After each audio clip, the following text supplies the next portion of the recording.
All right, let's talk about the magic that happens between your hands on the steering wheel and the four little patches of rubber that meet the road.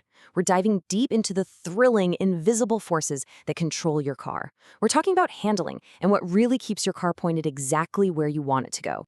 So, here's the game plan. We're going to start with the basics, those invisible forces at play. Then we'll get into how a car's weight is always moving around. After that, we'll meet the two villains of handling, understeer and oversteer.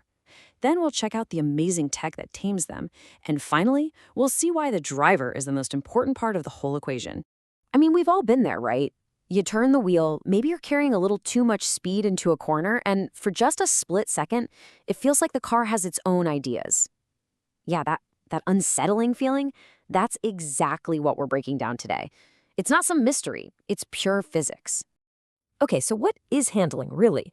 Well, at its core, driving is just a constant negotiation. You're trying to pilot this really heavy object at speed, and physics, well, physics is always trying to make that object go in a perfectly straight line.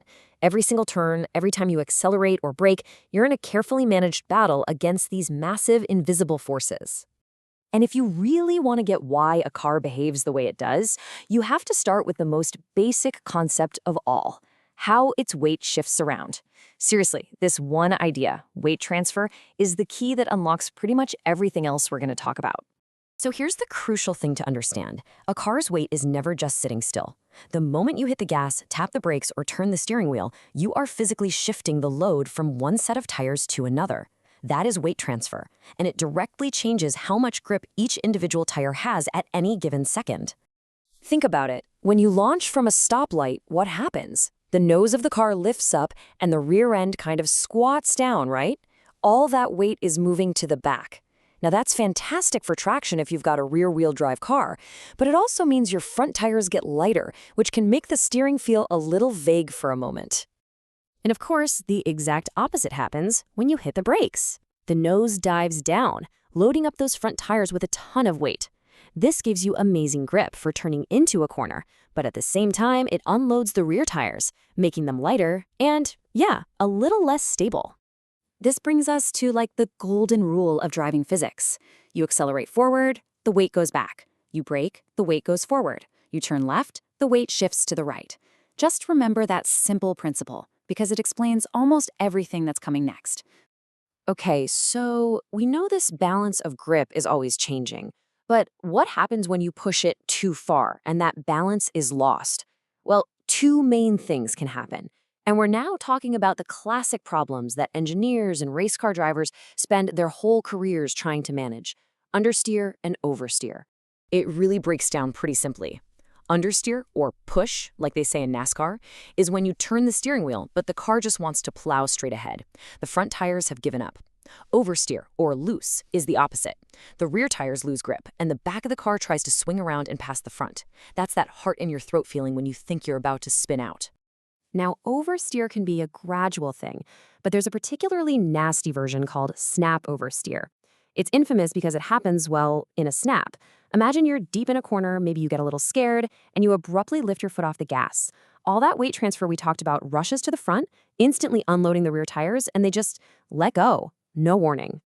A really great way to picture why some cars are more prone to this is the hammer analogy. Go ahead, try to spin a regular hammer on a table.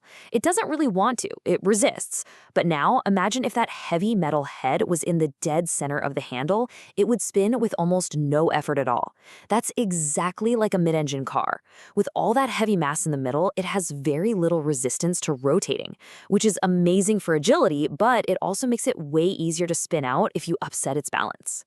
So all these unwanted behaviors, how do engineers fight back? Well, they've come up with some incredibly clever hardware over the years. Let's take a look at the mechanical heroes that are designed specifically to manage that weight transfer and help the driver stay in control. So you see this thing? This U-shaped bar of middle might not look like much, but it is a cornerstone of modern suspension. It's an anti-roll bar. Some people call it a sway bar. Its whole job is to connect the left and right wheels on an axle, and it acts like a big spring to keep the car's body from leaning over too much in a turn. So it really has two main jobs.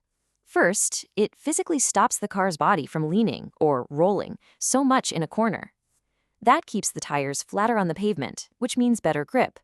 And second, and this is the really clever part, By changing how stiff the front bar is compared to the rear one, engineers can literally dial in whether the car naturally wants to understeer or oversteer. They can precisely tune its handling. Okay, so keeping the car flat is one part of the puzzle.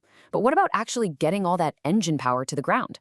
You see, a standard differential is great for letting wheels spin at different speeds, but it really struggles when one wheel starts to slip. The solution? The limited slip differential, or LSD. And I mean, look at these numbers. They just speak for themselves. In a tight corner where your inside wheel is light and losing grip, a regular open diff just wastes most of your power, spinning that one tire uselessly. But a helical LSD? It can send more than double the power to the wheel that actually has grip. And a full-on performance-plated LSD can send pretty much all of the available power to the tire that can use it, literally pulling you out of the corner. The difference is just huge. Now, all this hardware is fantastic, but it can only do so much. At the absolute limit of grip, control gets handed over to the single most important component in any car: you, the driver. This is where the engineering stops and the skill begins. When a car starts to oversteer and that back end begins to slide out, our first instinct is usually to freeze up or slam on the brakes, which 9 times out of 10 just makes things worse. The correct response is actually a learned skill, a technique called countersteering. It sounds completely counterintuitive, doesn't it? But it's exactly right. If the back of your car slides out to the right, you have to steer to the right to catch it. You're pointing the front wheels in the direction of the slide to get the car back in line. It takes quick hands and, more than anything, a calm head. So what are the big takeaways here? First, smooth inputs are everything. Any sudden, jerky movement is just going to upset the car's balance. Second, remember that abruptly lifting off the gas in the middle of a corner is the #1 cause of that nasty snap oversteer. Third, get to know your car's layout. Is it front-heavy and likely to understeer, or is it a mid-engine car that might want to rotate on you? And finally, nothing, and I mean nothing, beats practice in a safe place to build that intuition, to feel what the car is doing underneath you. And that leaves us with one last thought. We started out calling this a battle with physics, but maybe that's not the right way to look at it. The truly great drivers, they don't fight the car. They feel the weight transfer, they anticipate the loss of grip, and they use the laws of physics to their advantage. It stops being a battle, and it becomes more like a perfectly choreographed dance, right there on the very edge of control.